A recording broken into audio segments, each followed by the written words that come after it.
ವಿರಾಮದ ನಂತರ ಸುವರ್ಣ ನ್ಯೂಸ್ಗೆ ಸ್ವಾಗತ.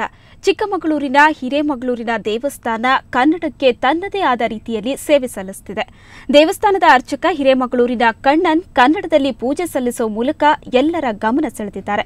ಈಗ ಒಂದು ಹೆಜ್ಜೆ ಮುಂದೆ ಹೋಗಿದ್ದಾರೆ. ಸಂಸ್ಕೃತದಲ್ಲಿ ಶ್ಲೋಕಗಳನ್ನು ಹೇಳದೆ ಕನ್ನಡದಲ್ಲೇ ಸಾಮೂಹಿಕ ವಿವಾಹ ನಡೆಸುವ ಮೂಲಕ ಸಾರ್ವಜನಿಕರ ಗಮನ ಸೆಳೆದಿದ್ದಾರೆ.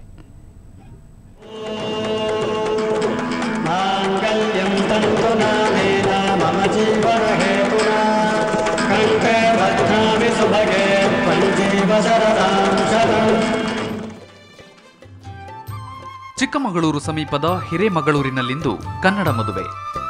ಕನ್ನಡ ಪೂಜಾರಿ ಹಿರೇಮಗಳೂರು ಕಣ್ಣನ್ ಪೌರೋಹಿತ್ಯದಲ್ಲಿ ನಡೆದ ಸಾಮೂಹಿಕ ವಿವಾಹದಲ್ಲಿ ಎಲ್ಲವೂ ಕನ್ನಡವೇ. ವಿವಾಹದ ಶ್ಲೋಕಗಳೆಲ್ಲ ಅನುರಣಿಸಿದ್ದು ಕನ್ನಡದಲ್ಲೇ.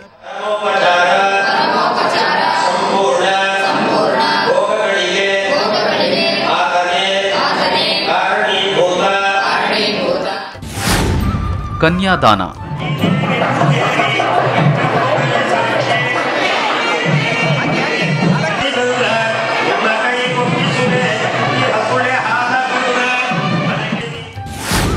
ಮಾಂಗಲ್ಯ ಧಾರಣೆ,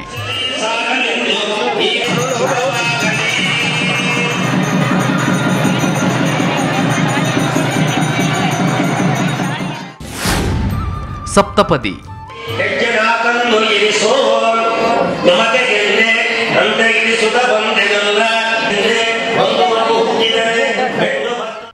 ಈ ವೇಳೆ ಮಾತನಾಡಿದ ಕಣ್ಣನ್ ಕನ್ನಡದಲ್ಲಿ ಮಂತ್ರೋಚ್ಚಾರಣೆ ಮಾಡೋದ್ರಿಂದ ಅರ್ಥ ಮಹತ್ವ ತಿಳಿದು ಸಂಪ್ರದಾಯದ ಬಗ್ಗೆ ಗೌರವ ಹೆಚ್ಚುತ್ತೆ ಎಂದರು. ಹಿರೇಮಗಳೂರಿನಲ್ಲಿ ಇವತ್ತು ಒಂದು ಸುವರ್ಣಗಳಿಗೆ ಸಾಮೂಹಿಕ ವಿವಾಹ ಮಹೋತ್ಸವ ಕನ್ನಡ ಮಂತ್ರವಾಚನದೊಂದಿಗೆ ಬಹಳ ಚೆನ್ನಾಗಿ ಸಂಭ್ರಮವಾಗಿ ಚಿಕ್ಕಮಗಳೂರಿನ ಆರ್ಯವೈಶ್ಯ ಮಹಿಳಾ ಮಂಡಳಿ ಏರ್ಪಡಿಸಿದ್ದು ಅನೇಕ ದಾನಿಗಳು ಇದಕ್ಕೆ ಸಹಕಾರ ಸಹಭಾಗಿತ್ವದೊಂದಿಗೆ. ಇನ್ನು ವಿವಾಹ ಆಯೋಜಿಸಿದ್ದ ವಾಸವಿ ಮಹಿಳಾ ಮಂಡಳಿ ಹಾಗೂ ವಿವಾಹವಾದ ನವಜೋಡಿಗಳು ಈ ವಿಶೇಷ ಮದುವೆ ಬಗ್ಗೆ ಹೀಗೆ ಹೇಳ್ತಾರೆ.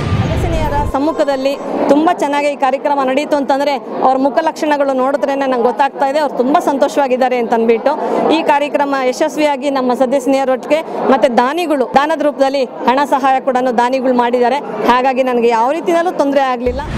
ಖುಷಿ ಆಗ್ತದೆ, ಇಲ್ಲ ಅಂತಲ್ಲ. ಏನಂದರೆ ಒಂದು ಕನ್ನಡ ಬೆಳೆಸಬೇಕು, ಕನ್ನಡದಲ್ಲಿ ಇರಬೇಕು ಅನ್ನೋ ಇದರಲ್ಲಿ ಸಂಸ್ಕೃತದಲ್ಲಿ ಹೇಳಿದ್ರು ಕೂಡ ನಮಗೆ ಅರ್ಥ ಆಗ್ತಿರಲಿಲ್ಲ. ಕನ್ನಡದಲ್ಲಿ ಹೇಳಿದ್ರಿಂದ ಭಾಳ ಖುಷಿ ಆಗ್ತಾ ಇದೆ. ಕನ್ನಡದಲ್ಲಿ ಒಂದು ಹೇಳ್ತಾ ಇರಲ್ಲ, ಕನ್ನಡದಲ್ಲಿ ಒಂದು ಚೂರು ಅರ್ಥ ಆಗುತ್ತೆ. ಒಟ್ನಲ್ಲಿ ಈ ಮದುವೆ ಕನ್ನಡದಿಂದಾಗಿ ಕಳೆ ಕಟ್ಟಿದ್ದು ಬಹಳ ವಿಶೇಷವಾಗಿತ್ತು. ಕಿರಣ್ ಆಲ್ದೂರು, ಸುವರ್ಣ ನ್ಯೂಸ್ 24/7 ಚಿಕ್ಕಮಗಳೂರು.